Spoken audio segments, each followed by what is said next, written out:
is Monday, May 9th. This is a recording for the Newton Oral History Project done by Newton Free Library.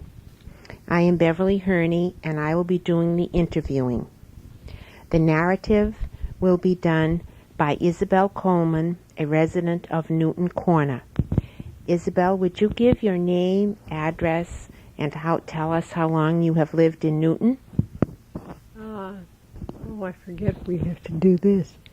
My name is Isabel Coleman, and I have lived in Newton 40 years.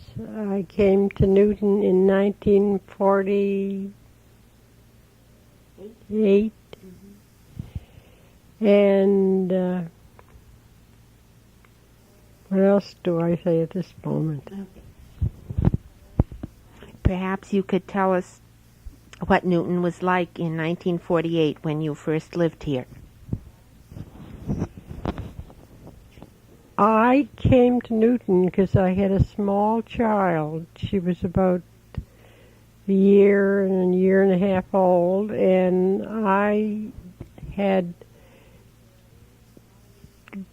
it was during the Second World War, and there was no housing. And we did not own our own house. And I had to go someplace to get housing. And the reason we got the housing was through the person that my husband worked for. And it was on Washington Street, which is now gone the way of the toll road. And it was a delightful city. It is, and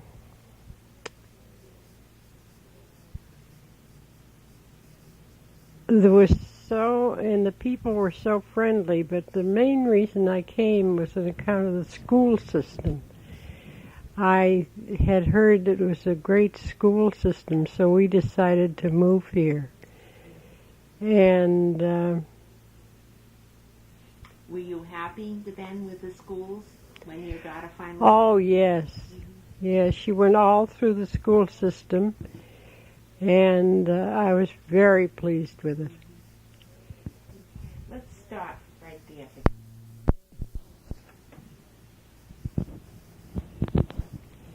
Okay, perhaps you would tell us now what is different about the neighborhood from when you first moved in. We might talk about buildings, or people, or merchants. What are your thoughts, Isabel? When I first moved to Church Street, which was in 1965, they were mostly merchants that lived there. They had shops in Boston. They also were doctors who lived on the fringe, and also they all owned their own houses. They were all, actually, I was one of the younger people living there at the moment and had a young child. They were very friendly. They took us in just like, we had always lived there.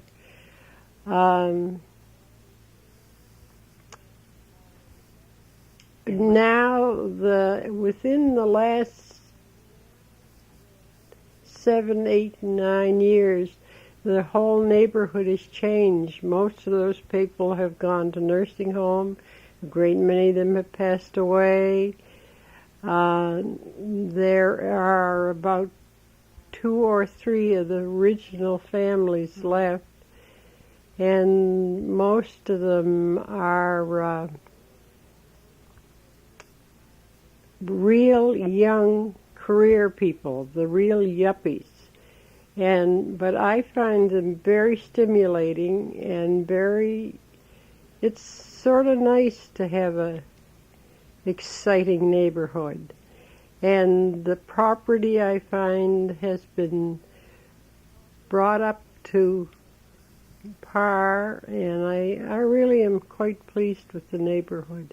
Oh, that's a very positive feeling. Yeah. So, as far as the people who have moved in, you feel that is a very positive change. Yes, in the neighborhood. it is. Not that each one of the families has moved away. You didn't feel very badly, and you sort of suffered a loss. Sure. But you can go on, you know. What about building in the neighborhood? Have there been more houses built? Was there room to build more houses? No, there was no room to build more houses, but they certainly have added to their homes. And they have, most of the homes in that day, you know, were older buildings, very well built, I thought, but like for the house that I have, for instance, they have the old plumbing and the old wire. It was gas first, you know, and then that was changed before I went there. And then they had electricity put in, and most all of them had changed. Some of the old trees, the old elm trees that had the disease were cut down. The one in front of our house was cut down. It has changed, but they have, the city has planted trees and has made it attractive. Do you know when your house was built? Yeah, it was built in 1843. In 1814. And it's now that most of the street from Center Street to Washington Street has been the Historical Society. It's a block. It's been made an historical district in Newton. And does this affect the things that you can do to your house? Are you limited as far as changing the facade or something? Yes, like that? if you want to belong, you know, to the Historical Society, you can't change the outside, but you can change the inside. What about the merchants in the neighborhood? I think this has been an area where probably there's been a lot of change. You mean right in the corner? Oh, yes. They have... can't go to the 5 and 10 anymore.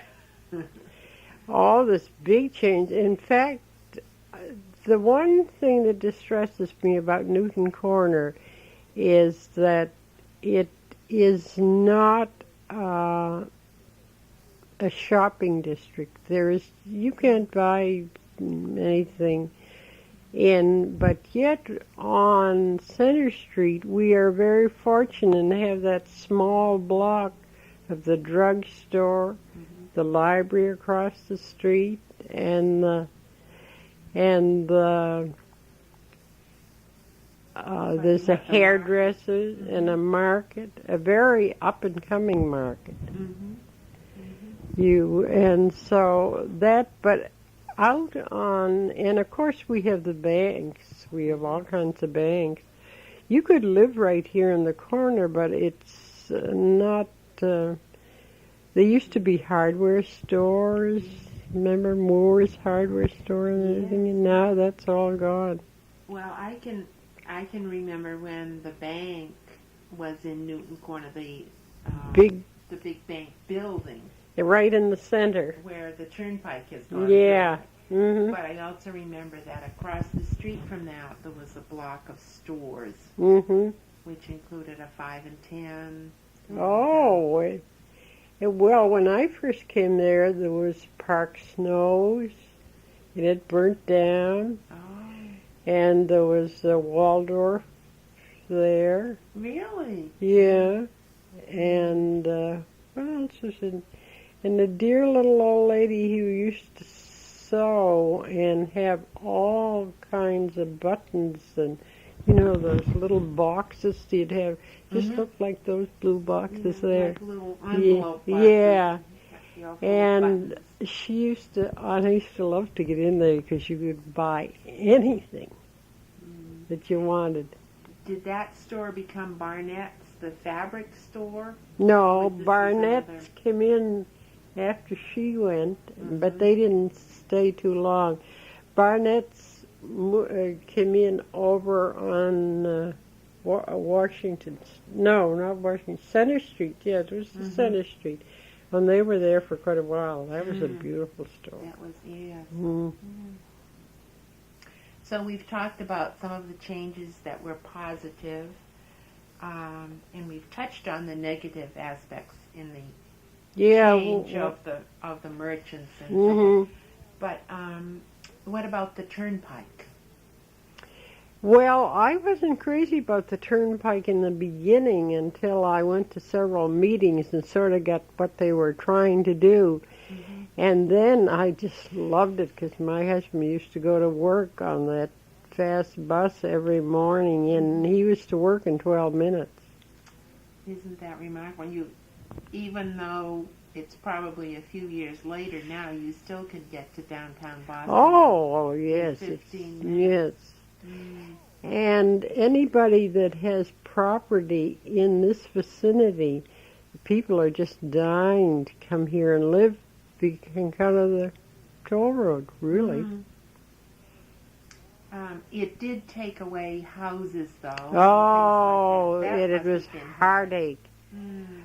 And to go back first to what it really took away that broke my heart, the little old Pomeroy House, when they joined with NCSC,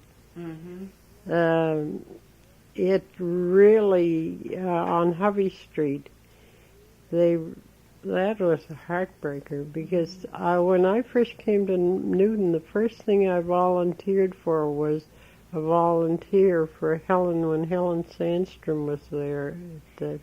Maybe you could explain what Pomeroy House was. Well, Pomeroy House, when it first started, was for orphan children. And they had them, and they came. Everybody talks about them, which I wasn't here at that point in time.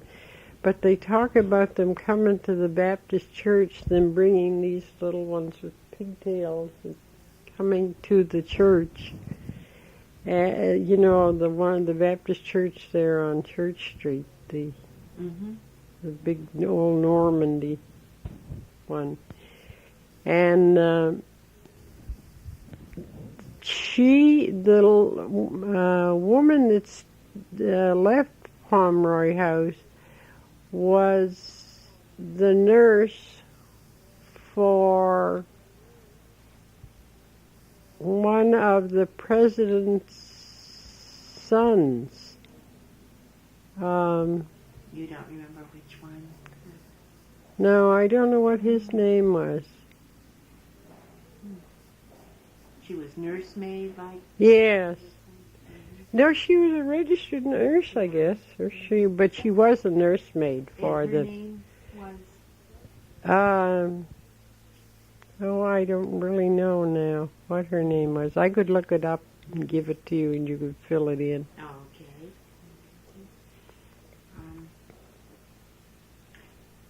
So when the Turnpike came, Pomeroy House was one of the houses that was taken. And all of the street, right straight down, there used to be a funeral home there. In fact, Mackey worked for the little old funeral home where the parking space is now behind the stores. Well, there was a funeral home, and then there was all kinds of houses down in there, and they were all taken. Everything was taken. And these people had to find homes elsewhere in the city. Right. Right. And Pomeroy House moved then to a location on Church? No, yes. They joined with the NCSC, which was the mother one that really took them in. And then they kept on the corner of Church and Eldridge. Mm-hmm. And that was an older man's club. That was Honeywell Club? Was that Mm-hmm. the name of it? Mm-hmm. And they no longer functioned as a club, so No. they sold the building. And Right. The Yeah. Newton Community Services Center Yeah. took it over, and Mm-hmm. it became the new Pomeroy House. Right. Now, at that point, was it still a home for girls, or had it become more a Oh day no, facility? it was a day facility. They had everything in there at that time. They had a senior groups, and they had a nursery, and they had a mother's club. It was all the services that you really needed. So it was really community service. Yes. For all different ages. Mm-hmm. Mm-hmm. That's good. Well, I'll stop the tape now again for just a few minutes. Perhaps now we could talk a little bit about some of the highlights of your life. What do you remember especially about the 30s? Well, the 30s was the Depression, and I'll start. I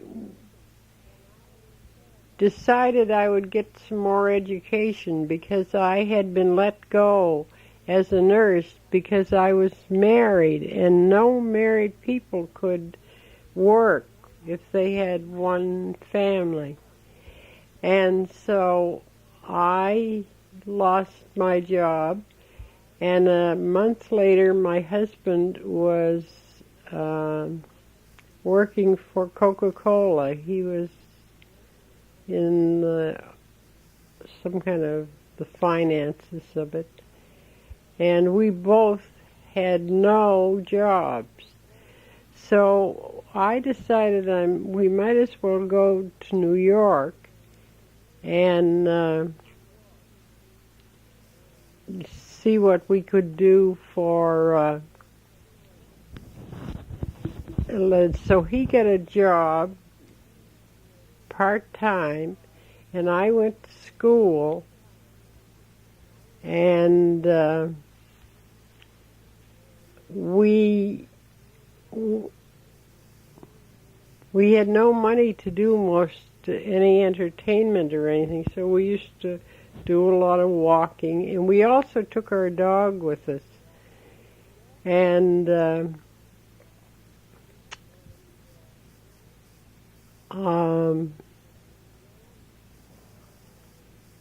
then one of the things I have to tell, we were never much for being in politics, so we decided where we lived in Elmhurst, New York, was a small village in Queens, and we decided that we would join the Democratic Club because they were giving free beer and refreshments. And Al Smith was running at that time. So we used to go once a week and get filled up down there. It was just marvelous.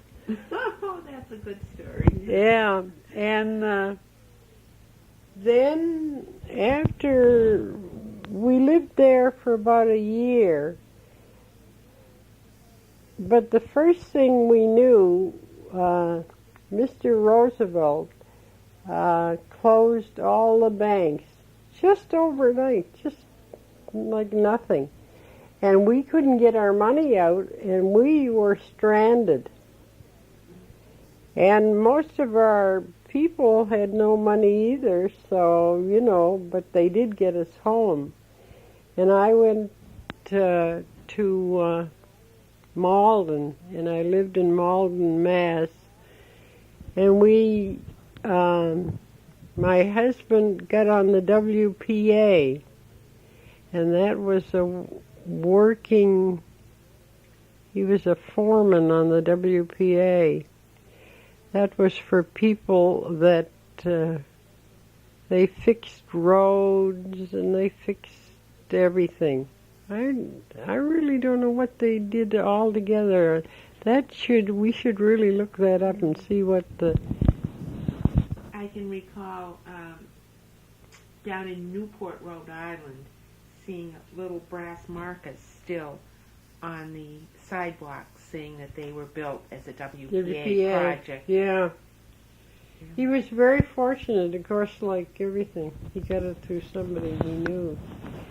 And then they had eased up a little. I didn't work too much in the hospital, but I did work in the home.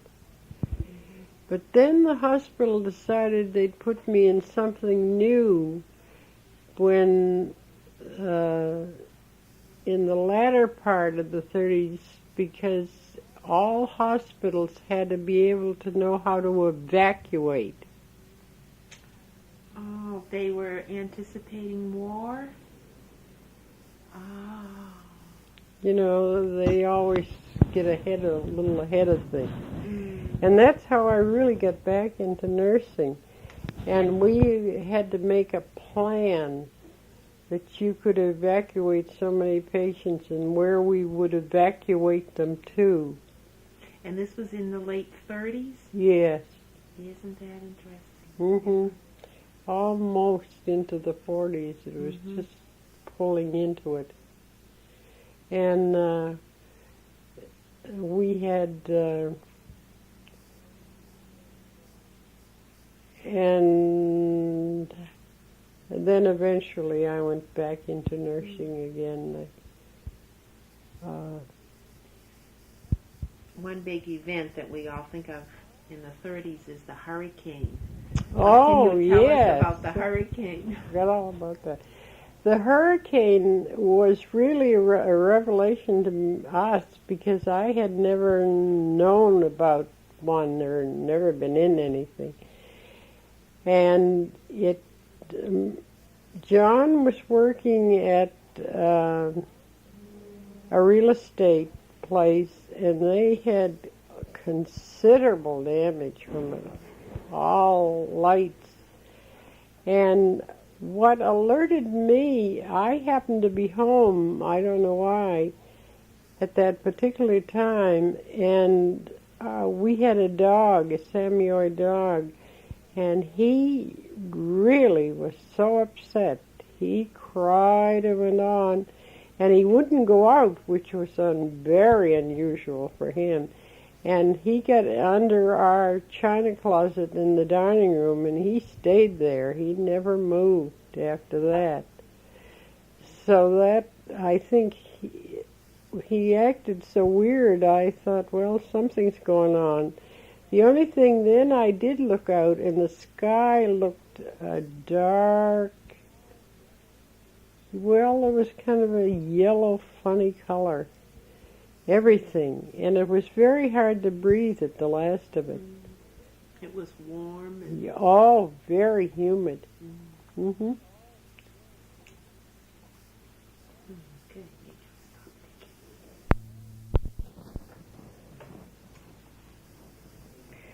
Perhaps now you could tell us about the 40s and how the war affected your life.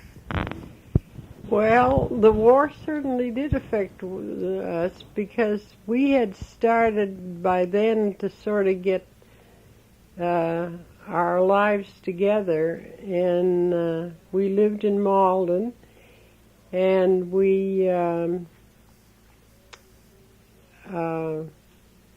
had a group of people who at that time were starting to, we were just had friends, and we just decided,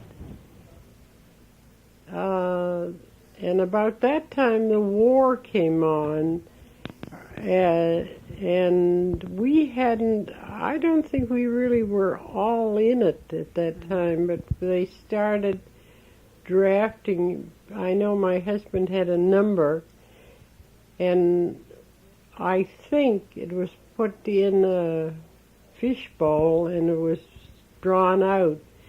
He didn't go because he had an injury as a child, but several of our friends went. And what else did I say before? Well, you mentioned that while he wasn't drafted, they gave him. They Oh, asked him to be a yes. policeman. He was, I think he started, as you said, the air warden first, and then they made him a policeman. And he was out very often, all night long, and had to work in the daytime. Because they, and I remember we had to get black shades and put on our windows, and we had to pull those shades down every night. Every morning they went up. There was a shortage of men to perform the usual jobs for men. So therefore, your husband, when he didn't get drafted, was asked to absolutely fill in a job. Yeah. All men were just the most sought after things, because you say everybody was gone.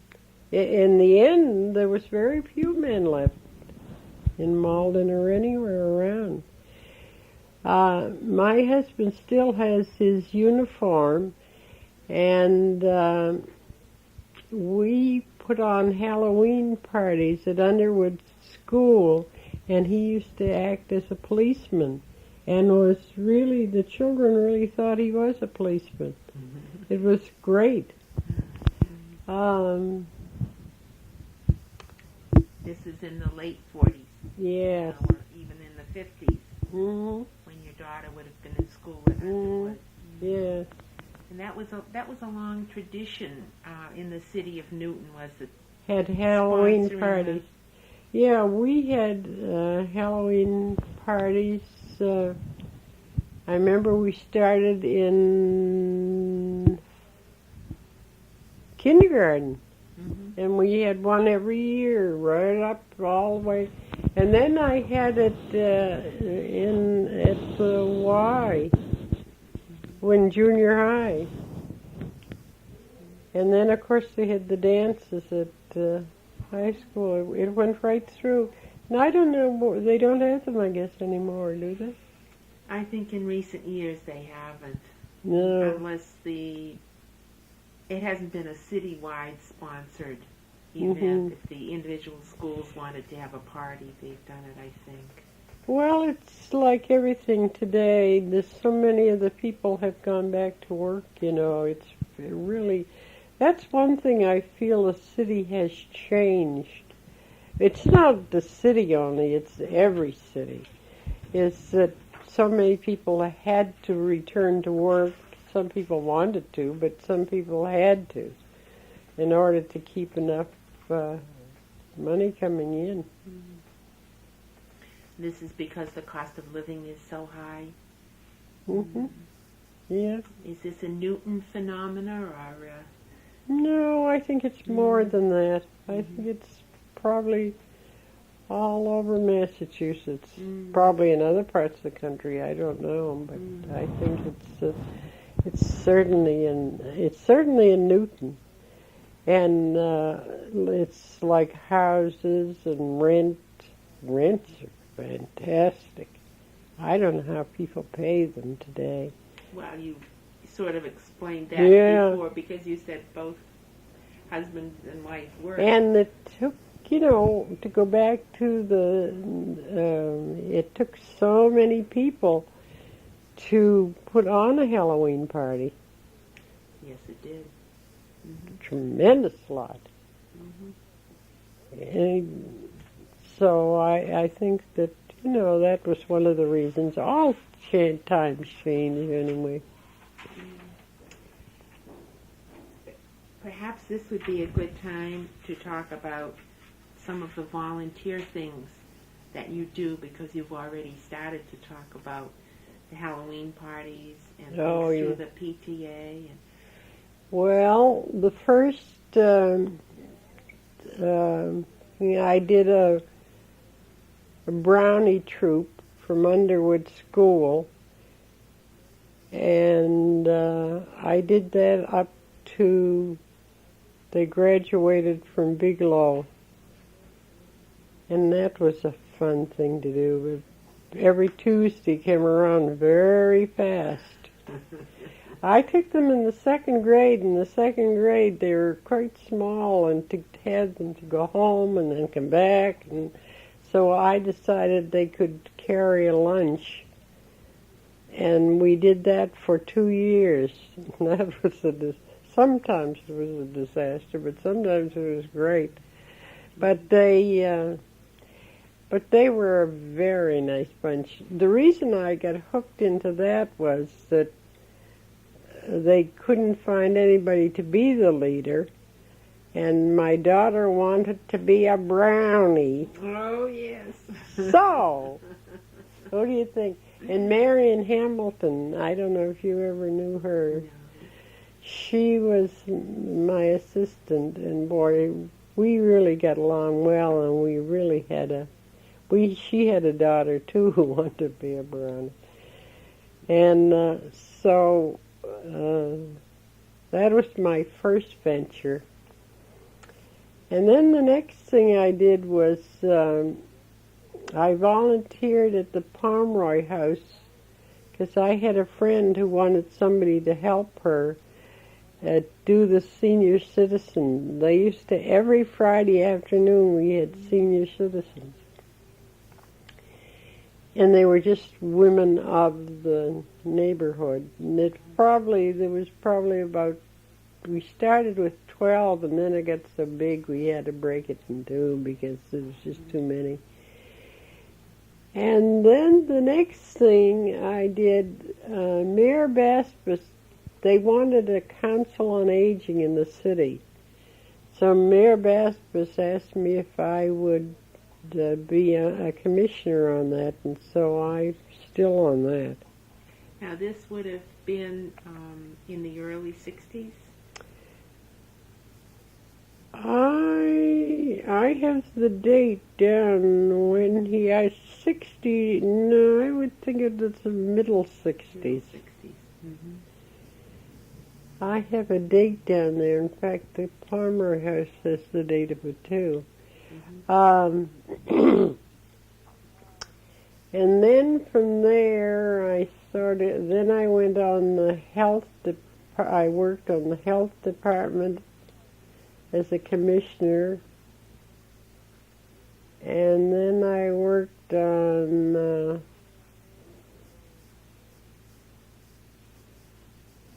I guess it was all for the city. But in the meantime, the Pomeroy House had a board of directors like the NCSC. Mm-hmm. And I was on that. And so when the time came that they broke up, I was one of the ones that went on the NCSC board.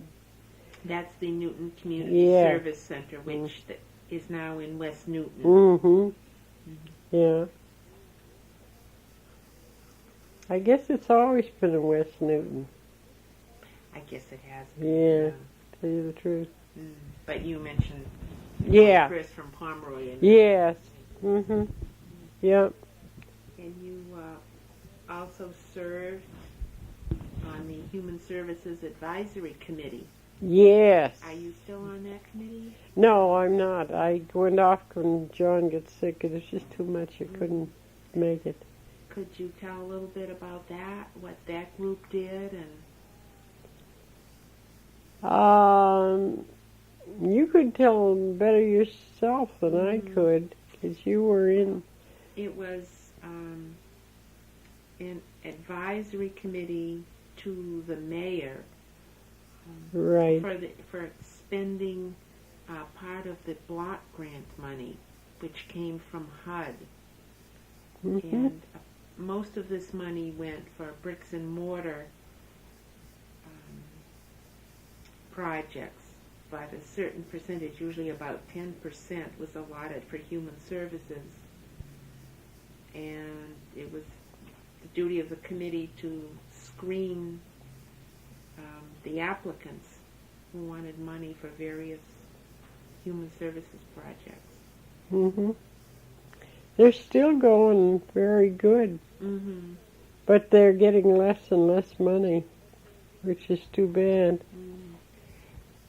I guess the thing that impressed me about that committee was, number one, that there were so many agencies in the city which could supply these needs, and also that there were so many people in the city who needed the agencies. Oh, yes. Still do. Well, that was going to be my next question. Do you think the city has continued to fulfill these needs of people? I wouldn't say so. Would you? In some areas. Oh, yes. In some areas they're very good, but I still think there's an awful lot of that is needed. I think so too. Mm. What about the Newton Community Service Center? Maybe you could talk a bit about the services that they provide for the city. I think, without a doubt, to be under one person and one building, that the Newton Community Service does one of the greatest things that there is. I really do. They have so many, to begin with, I got to give Tony Bibbo a thing, because I think he is fantastic. He gets along well with people, and he thinks of all the, I don't know whether people come and tell him that this is needed or that is needed or how he finds out. But he always seems to be ahead of what is coming up. He has foresight. Yes. Oh, absolutely. And he knows how to use his all the aldermen and all the people in town, the anybody that can help him or get what he needs. I think that is a real gift. Could you give an idea of some of the programs that are carried out? Now, this is a private institution which is supported in part by government money, but it is not a city institution. It's a private which serves. Yes. Mm-hmm. Well, first of all, they have, let's start at the bottom of the age group. The nursery school, they have a fantastic nursery school. They have dance groups. They have senior citizens. They have the health department in there now, but that's a city outfit, isn't it? I believe Yeah. And what else do they have over there? The court restitution program. Oh, that's RSVP. That's part of the seniors. Mm-hmm. But they also have the court restitution program that I guess Larry does. Mm-hmm. Yeah. Well, they also have a fantastic junior group there, boys. I don't know whether they have girls in there or not now. I think they do. They do, yeah. And they have the RSVP is an outfit of seniors, volunteers, and who, but I don't, we stay there, but they're not part of NCSC though, are they? I'm not sure. No, they're not. So I think I better forget them because they're. What else do they have there? Well, they do a lot with adolescents and Oh yes, they do fantastic. with young people who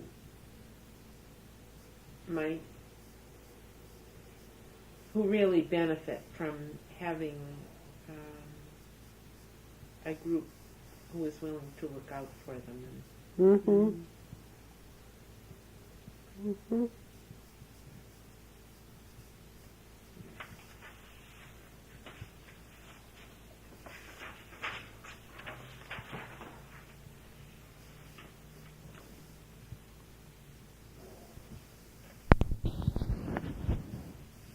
We've talked about some of the events in your life in the 50s, but perhaps you could recall some of the things that were going on in Newton, particularly in the 50s.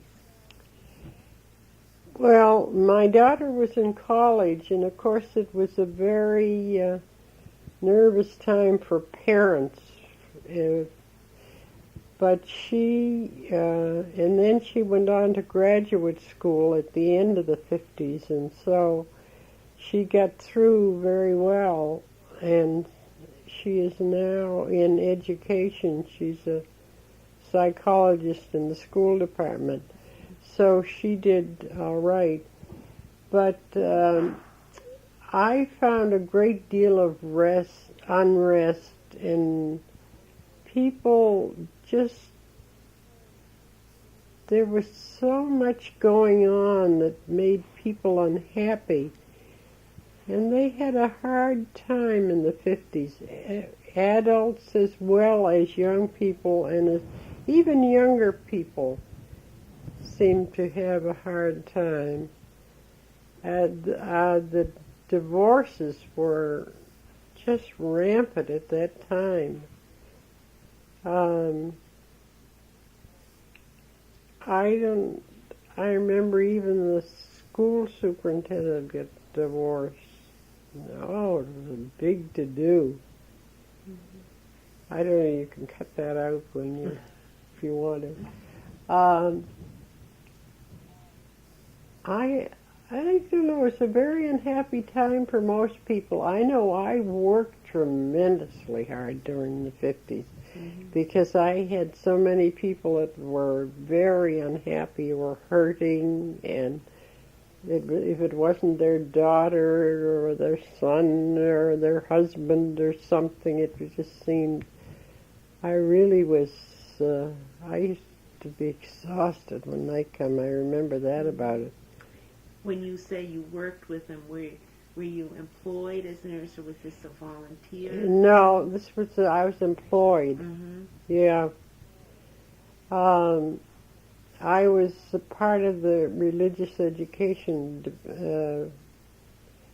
and we had a team. We had a minister and I and another girl who had more training than I did. And we used to really work hard. That was the time that Elliott Church had beginnings. Remember those boys? That group of boys down there, and they were, I think a great deal of property was vandalized during that time too. This beginnings, this was like an after school or an evening group, or? It was after school, and they were sort of on their own. You know, they were some people that were supposed to be. In other words, they were kids that just were hard to manage. And the church, they had a great deal of anger and were upset. And the churches were able to help them? They tried awfully hard, and eventually I think they did, but it took a long time. It really did.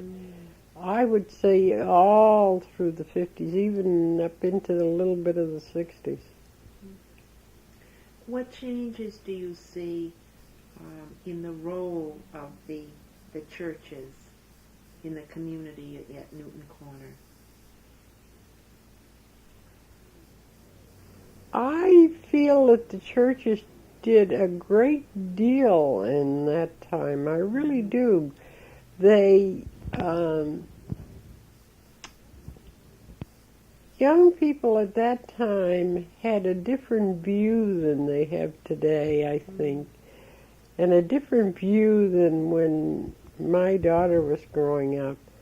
It was a troublesome time in there, and I think that the churches stuck with it, and I think eventually either the times changed or probably mothers and families became more. I think there was a time in there when parents decided, oh, they're big enough now, they can do on their own. And I think there wasn't as much supervision as there is today, and was, even though today they have after school and all this to keep the kids off the street. But I think that, and I think the LA church basement was just a hangout for them. The kids had nothing else to do. I think it was a very trying time, but I think the churches tried, and it wasn't easy. Is there still a need for this sort of help now? I think there's a tremendous need now because there's so many latchkey kids. Mm-hmm. Could you explain what a latchkey? Oh, well, a latchkey, what we call youngsters who there's nobody home. Mm-hmm. Both parents need to work. They really do. When my daughter was in junior high, I noticed it sort of began then. Mm-hmm. And she used to forever be bringing somebody home. I made more tuna fish sandwiches than you could, which I was glad to, because they didn't have... they didn't have their mother at home no, to do that. No. And I was fortunate enough that I could stay home and I could volunteer, and get out in the neighborhood and not know what was going on, so I was well aware of it. Do you have any closing thoughts that you would like to leave with us about, perhaps about your life in Newton or the church, or any little anecdotes? The one thing I will say, I don't know why it worked out that I came to Newton, but I feel very fulfilled, I feel very satisfied, and I think Newton, like every city, could stand a lot more things that probably would enhance it, but I have had a wonderful life here. And I think Newton is happy that you chose this for your home, Isabel. Well, good. Thank you very much for your interview. No, you're welcome.